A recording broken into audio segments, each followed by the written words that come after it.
제7장 놓아버림이 당신을 자유롭게 할 때. 흐릿한 시야 속에서 작은 그림자가 다가왔습니다. 맨발에 눈이 반짝이는 아이, 3살의 엘라라였습니다. 그녀는 엉성하게 빙글 돌며 웃음을 흘렸습니다. 무릎 꿇은 엘라라 곁에 다가와 아이는 손을 잡고 속삭였습니다. 넌 잊었어. 하지만 난 기억해. 그 말은 칼날 같았으나 동시에 구원이었습니다. 당신은 알 것입니다. 모든 것을 간신히 붙들고 있으면서도 아무도 당신의 떨리는 손을 보지 못하는 그 감각을. 미소, 가벼운 웃음, 빽빽한 일정, 괜찮아요 라는 자동응답. 그러나 가슴은 안쪽에서 눌려오듯 숨이 막힙니다. 이것은 습관이 되어버린 가면입니다. 너무 정교하게 닦여 심지어 자신조차 그것이 가면임을 잊습니다. 마치 절대 지우지 않는 화장처럼 겹겹이 덮여 본래 얼굴조차 잊게 만듭니다. 더 이상 버티지 않을 때, 강한 척 연기하지 않을 때, 단순히 나로 있을 때의 얼굴을 기억하지 못합니다. 두려움은 영리합니다. 언제나 이빨을 드러내며 포효하지 않습니다. 때로는 선의의 옷을 입고 찾아옵니다. 조심하는 게 좋아. 현명해야 해. 책임있게 행동해야 해. 그렇게 속삭이며 당신을 지켜주는 척하지만 사실은 감옥을 짓습니다. 그래서 우리는 붙잡습니다. 따뜻함을 잃은 관계를. 끝난 대화를 수년째 반복하며 다른 결말을 꿈꾸는 마음을. 영혼을 소모하는 직장을. 넘어지거나 흔들릴 기회를 주지 않는 완벽한 자기 이미지를. 소나기를 늦추는 순간 무너질까 두려워 우리는 환상의 큐레이터가 됩니다. 무대 위 전시품처럼 잘 정돈된 자아를 보여주면서 뒤에서는 서서히 무너져 갑니다. 신경과학도 이 사실을 압니다. 편도체라는 작은 기관은 단지 위험을 감지하는 게 아니라 두려움에 맞게 시각을 편집합니다. 잃을까 두렵다면 모든 미답장 메시지, 작은 떨림, 고요마저도 떠남의 신호로 보입니다.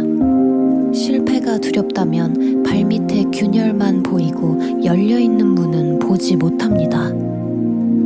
두려움은 시야를 좁혀 온 세상을 불안의 거울로 만듭니다.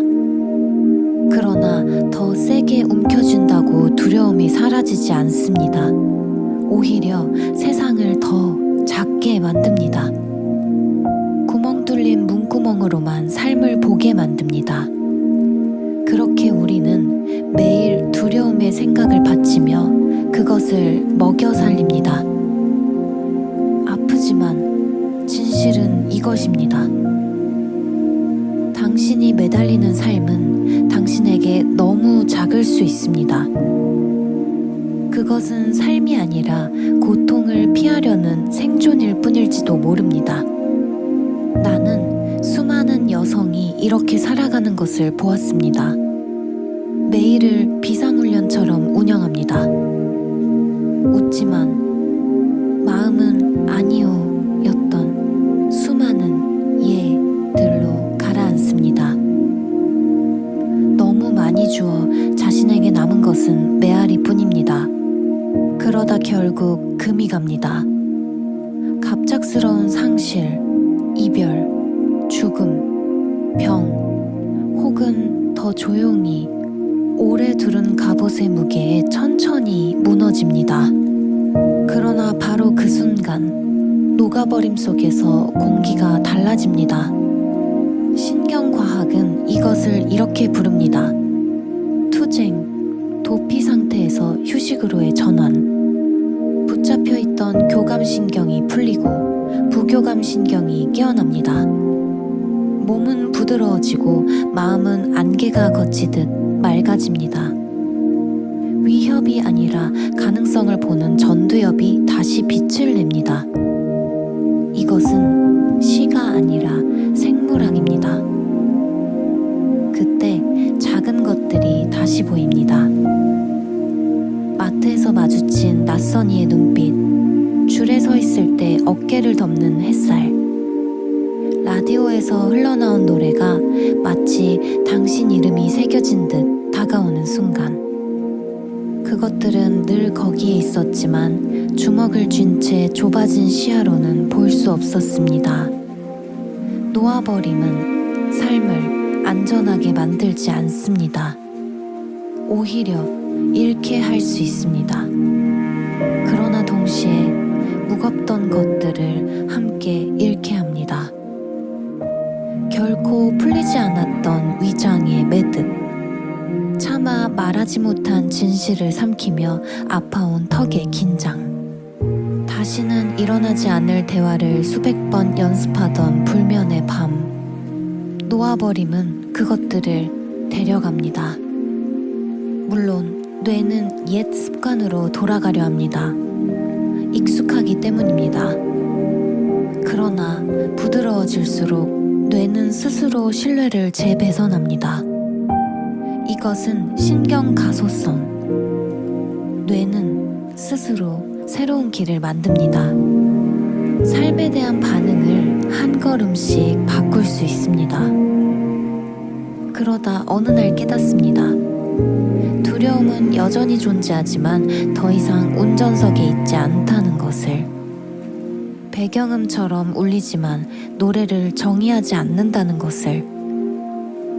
유령일 뿐 예언이 아님을. 그날 당신은 알게 됩니다. 세상은 당신을 대적하지 않았다는 것을. 그저 기다리고 있었다는 것을. 당신이 주먹을 펴고 가면을 벗고 갑옷을 내려놓기를, 가다하지 않은 채 더 부드럽고 더 진실한 모습으로 들어오기를. 그 순간 새롭게 보입니다. 수년간 당신을 찾고 있던 듯 방안을 가로지르는 아침 햇살, 잊고 있던 자리에서 솟아나는 웃음, 끝없는 리허설에 갇히지 않은 당신 자신의 얼굴. 그것은 가장 좋은 의미에서 당신의 심장을 부숩니다.